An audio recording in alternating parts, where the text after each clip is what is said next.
This is OwlUp, where learning happens in minutes, not hours. For a deeper journey, explore all our courses at owlup.co. Now, let's dive in.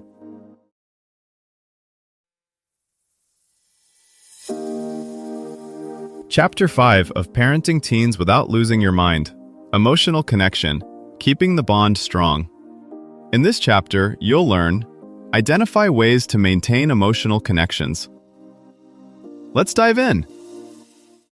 A tool that didn't exist a few years ago now drafts legal briefs, passes medical exams, and helps kids with homework, all in the same afternoon.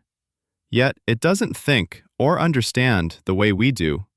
So, what exactly is steering these systems that are suddenly everywhere?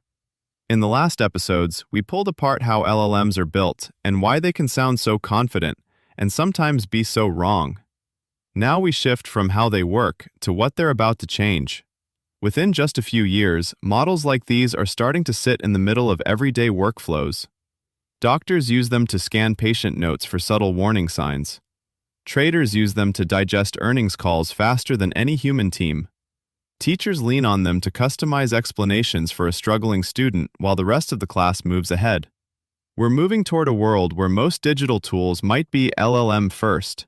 Instead of clicking through menus, you describe what you want in plain language and the system orchestrates everything behind the scenes. That shift could feel as normal as autocorrect, or as disruptive as the first smartphones, depending on how thoughtfully we navigate it.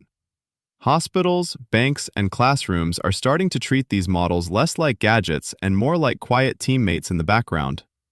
A radiologist might lean on one to summarize years of notes before a difficult consultation. A financial analyst might have it sift through decades of filings during a hectic earnings season. Instead of replacing expertise, the near-term role is amplifying it, much like adding a skilled research assistant to every desk. But when assistance becomes this cheap and scalable, decisions about who controls it, who benefits, and who is left out start to matter a lot more. Call centers are testing AI co-pilots that listen to calls in real time, surface relevant policies, and draft follow-up emails before the customer even hangs up. Law firms run pilots where first drafts of contracts are assembled automatically from prior deals. Game studios use similar tools to prototype storylines and in-game dialogue in hours instead of weeks.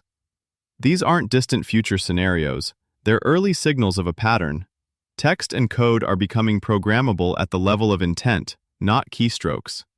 Across sectors, 3 roles are emerging. First, LLMs as orchestrators. In finance, a portfolio manager won't just ask for a summary of market news, they'll request a rebalanced strategy within specific risk limits, and the model will coordinate data feeds, simulations, and reporting tools.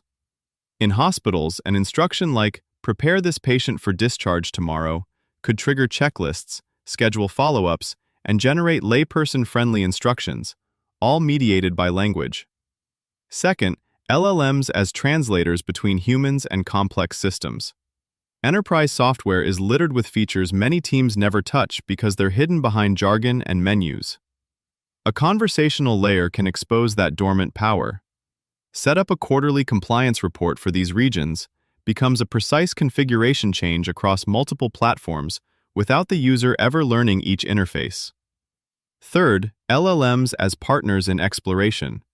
A teacher might brainstorm multiple ways to explain a stubborn concept, tuned to specific students' interests.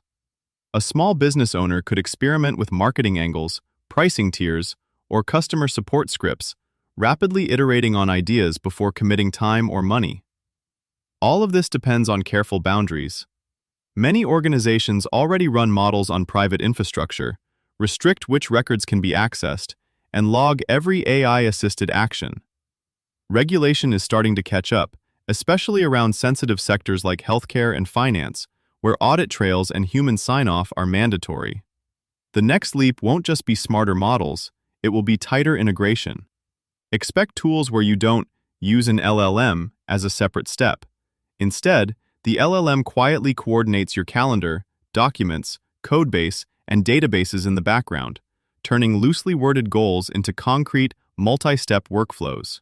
Think of your teen's day like a crowded group chat. Teachers, peers, coaches, apps, all pinging them with expectations and opinions. Your voice becomes one more notification, easy to mute unless it lands differently. This is where tiny, unexpected signals matter.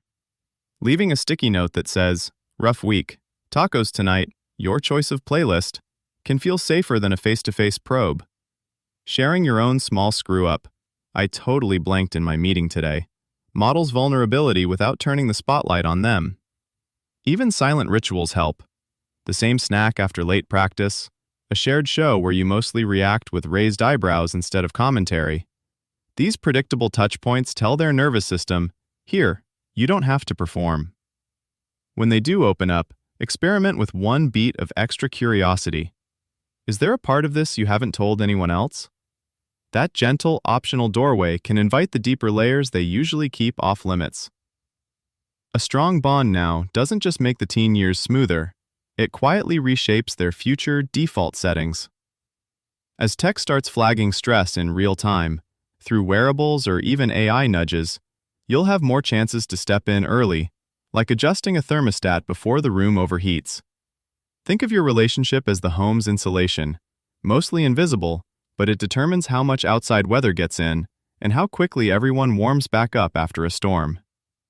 Connection with your teen won't be one big heart-to-heart. It'll be more like adjusting the sails a few degrees, over and over, as the wind shifts. Some days you'll misread the weather, and that's okay. What matters is circling back, naming the miss, and trying again. Over time, those small course corrections point you both toward the kind of closeness you actually want. Start with this tiny habit. When you hear or send your first text of the day to your partner, add one specific feeling word about them, like, "I felt really cared for when you made coffee yesterday." That's it. Just one feeling word tied to one small moment. Over time, this turns everyday check-ins into mini emotional connection boosts without needing a big, heavy talk. This was OwlUp, your daily step forward. This series continues with more chapters on OwlUp.co. Visit OwlUp.co to access the complete course and continue your learning journey. See you there!